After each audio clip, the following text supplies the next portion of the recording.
First Kings chapter 16, verse 1. This message from the Lord was delivered to King Baasha by the prophet Jehu son of Hanani. Verse 2. I lifted you out of the dust to make you ruler of my people Israel. But you have followed the evil example of Jeroboam. You have provoked my anger by causing my people Israel to sin. Verse 3. So now I will destroy you and your family, just as I destroyed the descendants of Jeroboam, son of Nebat. Verse 4. The members of Baasha's family who die in the city will be eaten by dogs, and those who die in the field will be eaten by vultures. Verse 5. The rest of the events in Baasha's reign and the extent of his power are recorded in the book of the history of the kings of Israel. Verse 6. When Baasha died, he was buried in Thizar. Then his son Elah became the next king. Verse 7. The message from the Lord against Baasha and his family came through the prophet Jehu, son of Hanani. It was delivered because Baasha had done what was evil in the Lord's sight, just as the family of Jeroboam had done, and also because Baasha had destroyed the family of Jeroboam. The Lord's anger was provoked by Baasha's sins. Verse 8.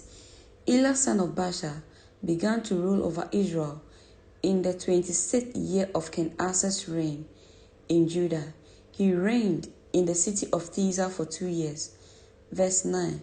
Then Zimri, who commanded half of the royal chariot, made plans to kill him.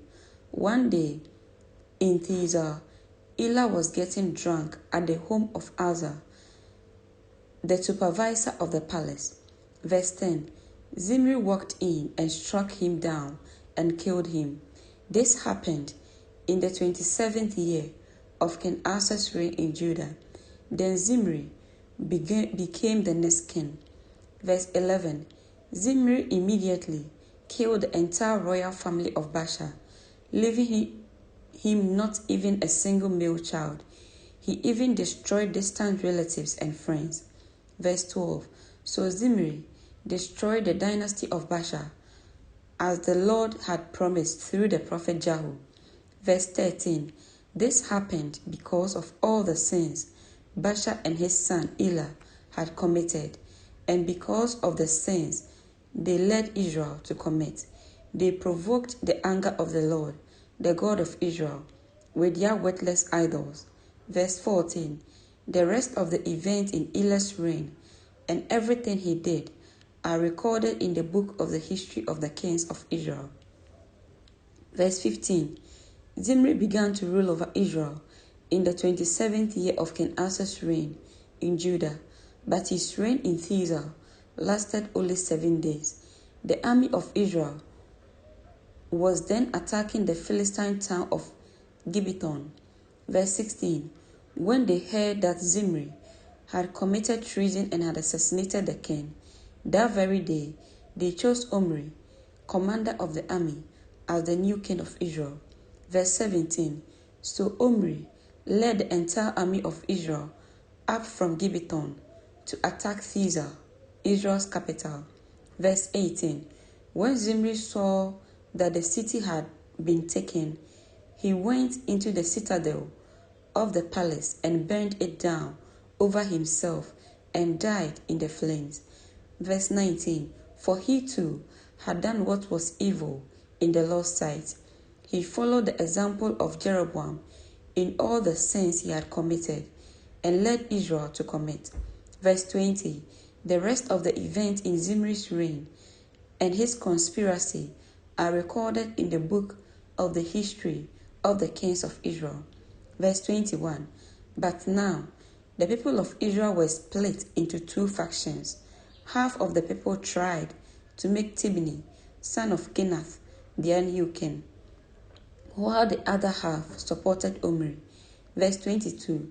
But Omri's supporters defeated the supporters of Tibni, so Tibni was killed, and Omri became the next king. Verse 23.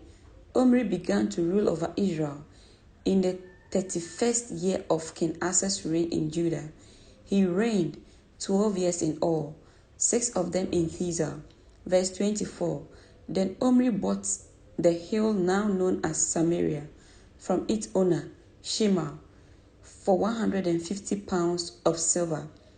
He built a city on it and called the city Samaria in honor of Shema. Verse 25. But Omri did what was evil in the Lord's sight, even more than any of the kings before him. Verse 26. He followed the examples of Jeroboam, son of Nebat, in all the sins he had committed and led Israel to commit. The people provoked the anger of the Lord, the God of Israel, with their worthless idols. Verse 27. The rest of the events in Omri's reign, the extent of his power, and everything he did are recorded in the book of the history of the kings of Israel. Verse 28. When Omri died, he was buried in Samaria. Then his son, Ahab, became the next king.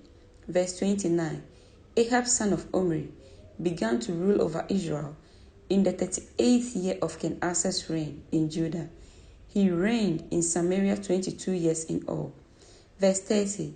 But Ahab, son of Omri, did what was evil in the Lord's sight, even more than any of the kings before him. Verse 31. And as though it were not enough to follow the sinful example of Jeroboam, he married Jezebel, the daughter of King Edbal of the Sidonians, and he began to bow down in worship of Baal. Verse 32. First Ahab built a temple and an altar for Baal in Samaria. Verse 33. Then he set up an Asherah pole. He did more to provoke the anger of the Lord, the God of Israel, than any of the other kings of Israel before him. Verse 34. It was during his reign that Hiel, a man from Bethel, rebuilt Jericho. When he laid its foundations, it cost him the life of his oldest son, Abiram, and when he completed it and set up its gates, it cost him the life of his youngest son, Segub. This all happened according to the message from the Lord concerning Jericho, spoken by Joshua son of Nun. Amen.